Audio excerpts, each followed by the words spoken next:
Boston. The Boston Bruins hung on for dear life on Tuesday night, saving their season with an incredible 3-minute stretch to close out a hard-fought Game 5 win over the Panthers in Florida. Trailing 3-1 in the series, the Bruins were clinging to a 2-1 lead late in the third period.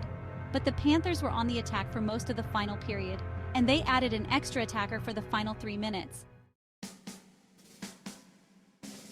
Charlie McAvoy cleared a puck out of the Boston end, but he was just over the red line and was called for an icing.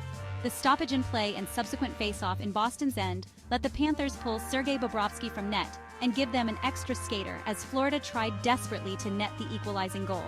It led to a frantic final 3 minutes and 5 seconds of the game, but the Bruins turned back every Panthers attempt. Whether by way of a blocked shot or an incredible save by Jeremy Swayman, the Bruins shut out the Panthers for the entirety of their 6-on-5 attack, and now Boston will live to see a Game 6. The Panthers won the initial face-off after McAvoy's icing, and Sam Reinhart, who scored Florida's only goal of the night in the second period, tried to send the puck to the net, but McAvoy atoned for his icing and blocked the shot. Florida's Carter Verhaeghe attempted to do the same less than a minute later but was also rejected. Not once, not twice, but 3 times, with Jake DeBrusk, Hampus Lindholm, and Charlie Coyle each blocking his attempts. The Bruins blocked 6 shots while the Panthers had 6 skaters on the ice. Florida had one final look with 7 seconds left, and it was a great one as Reinhart ended up with the puck on the left side of the net. But there was no open net for the Panthers center because Swayman quickly slid across the crease to make his 28th and most important save on the night. With their backs against the wall, the Bruins played their butts off in Game 5. The defense was a lot more crisp and didn't struggle clearing pucks, which was a massive issue over the previous 3 games.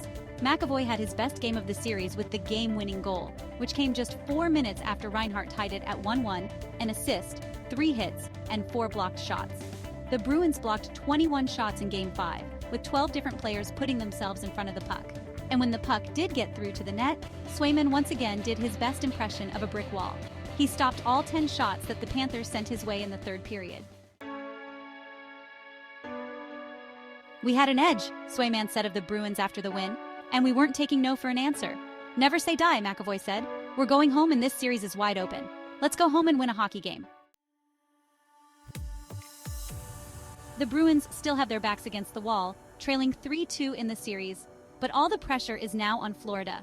And if Boston can flip the script and pull off a 3-1 comeback against the Panthers, returning the favor from last postseason, the Bees' 3-minute stretch to close Game 5 will be seen as a clear turning point in the series. The Bruins will now get an extra day before Game 6 in Boston on Friday night, which will give Swayman some much-needed rest and Brad Marchand a chance to return to the lineup after he missed the last 2 games. The Bruins showed some incredible poise to close out Game 5 in a hostile setting. Now they have some life in the series and are a home win away from setting up a Game 7 back in Florida on Sunday.